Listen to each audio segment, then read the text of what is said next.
Assalamu alaikum wa rahmatullahi wa barakatuh.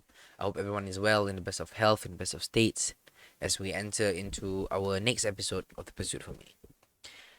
You're probably watching this after Eid.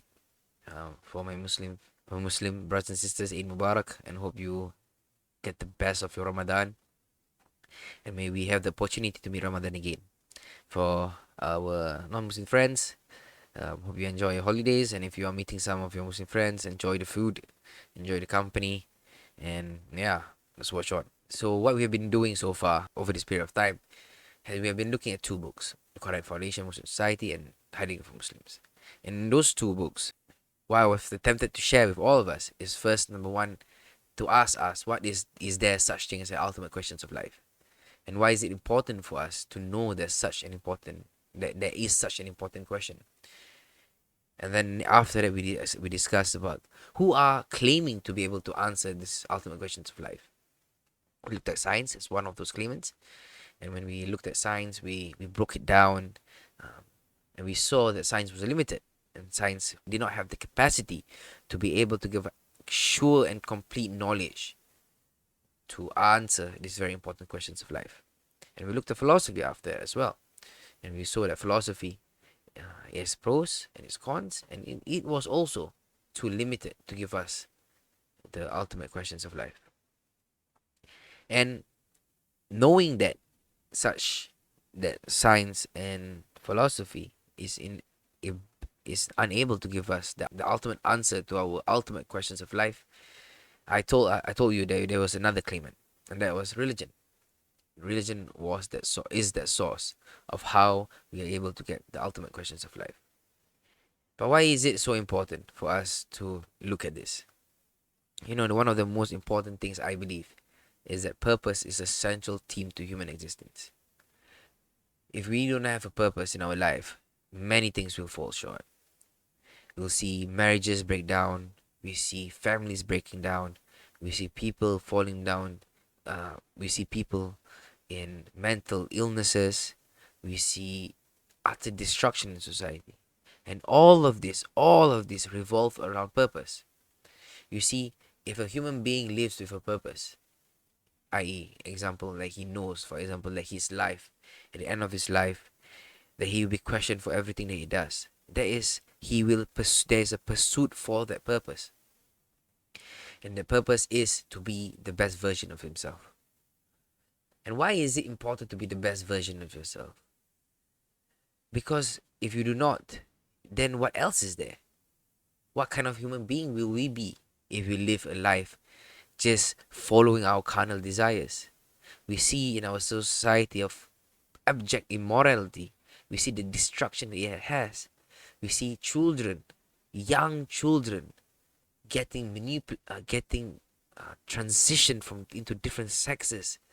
We see people dying, suffering from utter poverty because of usury. We see a society moving into a way that an experience that people 100 years ago, 200 years ago, have never imagined. Our society is moving into a realm unimaginable before. And this is why it's so important. It's because we are being run by a mechanism that is forcing our carnal desires first. And when we've put carnal desires at its central, as the most important factor, there will always be oppression. And because the human being will never have enough, there will be the human being who does not have, was engaged in understanding that desire is something which can never be restricted. The human being needs to know how to restrict their desires. And today we have, of course, many different life coaching skills, life coaching philosophies, which attempts to say, to put in value. They attempt to say, you must change your perspective, have what is hedonism, you have to limit your desires, look at things in a value-based perspective, and all this kind of thing. But all of this is problematic. Why? Because if you live on your own man-made purpose, what happens when that truth that you have made up for yourself gets broken down? What happens when this imaginary perspective of reality that we have made for ourselves gets destroyed? Everything that we imagine to be true suddenly has been shattered. What happens? Depression happens. And this is the reason why we have so many depressed people in this world. It's because they had a perspective in this world, and when reality slaps us in the face, we break. And then we look into the world and we cannot make sense of our experience. And such a person will live in such a sad life. This is because the human being, we are a purpose, meaning driven being. And we are living in a society where it's meaningless. There's no meaning to our life. The nihilism is the central religion of our life, of our religion today. There is no values. You can create your own values. There's no such thing as objective morality. You can create your own morality. And hence, what happens? You see craziness and utter destruction happening all around us. And it's sad. It's sad for us when we look at people around us, look at people living in such difficult life. It's sad. It hurts, to see human being such this human being which has the capacity for greatness is living in such sad lives. And this is why this is so important for us. This is why having meaning in our life is so important, because it will shape our reality. It will shape a reality for you that even in the most difficult and most hardest of time, you will still have that purpose. Even when we are right bottom of the ground, where nothing is where we don't have anything else, anywhere else to go, that purpose and that meaning will give us hope. Even if we fall into the sea and we have nowhere to look, in utter darkness, that meaning will ask us to swim, to ask for help. It's because we believe there is a way out. And this is a very important thing for us to understand. And purpose is the central theme to that. And this is why religion is important.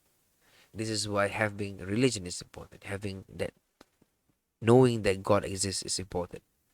The idea of the existence of God, of why does God exist, the arguments for if there is a God. If we are serious in asking those questions, in wanting an answer for those questions, we will find it. But most people don't want to find it. They just brush it aside and say like, backward nonsense. But it's unfortunate. If only they gave it a chance to look at it honestly, so that they will not suffer the consequences of it after that. So this is the reason why we believe that religion is important. This is why we need to answer these ultimate questions of life. Because by answering these ultimate questions of life, we will be able to go through any difficulty. We will have a direction, a focus to go through any hardships. And even if we fall, even if we go down, even we are in the most darkest of places, we will always see there is light at the end of the road. This is our hope. So, as I was mentioning earlier, I want to be able to just go back to Qur'an Foundations of Muslim Society and to share with you what the Maulana Fazl Ansari said about the importance of divine revelation and how this all pieces up together for us to understand why divine revelation is essential to give us the ultimate answer to our ultimate questions of life. Let's go. Divine revelation. The plausibility of the claim of religion to answer our ultimate questions consists in the source of knowledge. Among the various religions of the world, Islam agrees with us that the human faculties of sense and reasoning are in their very nature incapable of arriving at accurate and sure knowledge of the ultimate facts, both through logical reasoning and mathematical reasoning. But side by side with that, it gives us a message of hope and imparts to us a very plain and convincing guidance in that behalf. The guidance may be stated as follows. There are two factors in every act of knowledge, namely the subject and the object. As regards the processes of knowledge, it is possible in two ways. Namely, number one, the subject may embrace the object with the instruments of knowledge, which in the case of man are senses and reason. And number two, the object may reveal itself to the subject. The usual path of knowledge is the first one. It is this which science and philosophy employ, which we have been discussing all this while. And because the finite cannot embrace the infinite, the attempts of science and philosophy at solving the ultimate problems end in failure. The second path of knowledge is the path of revealed religion. That this path is a matter of experience in the scientific field also is known to all scientists. For instance, there are planets which are far away from the farthest horizon that the most advanced instruments of astronomy have been able to penetrate. Those planets enter that horizon only for a while after long periods of time. Thus, instead of the powers of astronomical instruments going out, so to say, to embrace them, they themselves reveal their existence by moving for a while into their embrace from a position where their existence cannot be known, and after that revelation, they again disappear into the unknown. Those whose gaze is fixed and whose instruments of observation are focused on that horizon see them and know them, while others affirm their existence afterwards only on the basis of authority, because verification through observation does not remain possible after the disappearance of those planets. This is much about the physical world, the world of sense experience, the world which quality as well as quantity is only a part of the unknown and infinite universe. But it brings home to us the important fact. The farther removed a thing is qualitatively, i.e., regards to the difference from us in its nature and constitution and function, or quantitatively, in space or time, the greater becomes the necessity for the first path of knowledge to give place to the second path, i.e., revelation. Islam emphasizes this all-important fact of revelation. It affirms the existence of God and says that He is the creator and the cherisher of the universe. Also that He is all-powerful, all-knowing, and all-omnipresent. He possesses perfect knowledge of the origin, the constitution, and the function of everything, and His knowledge comprehends the past, the present, and the future. And He not only possesses that knowledge, but He has also revealed to humanity the correct guidance on the ultimate and intricate problems which defy correct and sure solutions by means of senses and reason. His revelations come, much like the distant planets mentioned in the foregoing scientific argument, through the spiritual luminaries who appeared on the horizon of humanity from time to time. Those spiritual luminaries included men like Adam, Abraham, Moses, and Jesus, and the last among them being the Prophet Muhammad sallallahu alaihi wasallam. Divine peace and blessings be upon him and all the other messengers. And the last revealed book is the Holy Qur'an.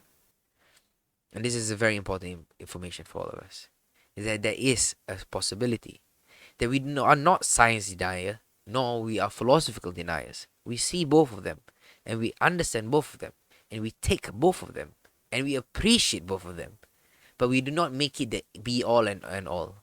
And we do not make it a central theme of our lives. Because these two things are problematic. In science, you have created the atomic bomb. If Islam was in power, no Muslim scientist will ever create such a weapon. It will be, in Islamic perspective, haram. But because now we are in a society where, there is such thing as a atomic bomb, then having a possibility of defense against it might be necessary to protect yourself, but not to use it as a threatening weapon. Our ethics are different. We look at science and philosophy through the Islamic lens, through the revealed lens, and our objective in looking in those two things is to use these two things to be able to arrive to become the best version of yourself. And what is this best version of yourself? How do we become this best version of ourselves? We all have subjective experience. Everyone grows up in different experience. You have different families. You have different values growing up. But what unites all of us is that we all share similar desires.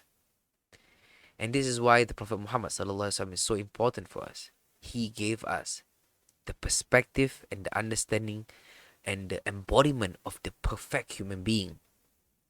He gave us an example without being God, the illustration of how you can be the best version of yourself. He gave us guidelines of how to be that person without losing yourself. He taught us to eat food, taught us to get married. He taught us to enjoy the blessings that God has given us in this world, but we should not get deluded by it. And this is why having a guide for our human existence is so important, because it will give us perspective. Recognizing our own human experiences, that we are experiencing the world subjectively, by having that purpose, knowing what is the objectives of our life, a clear defined objectives of our life, and walking and going in pursuit for that objectives of our life will change our life forever. And what we're doing from here on is maybe see some short clips and videos about how and what is this pursuit for meaning, and what is these meaningful things that we have in our life, meaningful things that will share perspective on how and why we should live our life in order that we'll be able to achieve our final objective, which which is living a meaningful life. Thank you guys. Till next one. Assalamu alaikum. Thank you everybody for watching The Pursuit for Meaning. And if you enjoyed and appreciated what we have put out here, it will help us a lot for you guys to like, share, and subscribe. And also, if you want to join our little community we are building, the links to the Discord is in the description below. Thank you. Bye.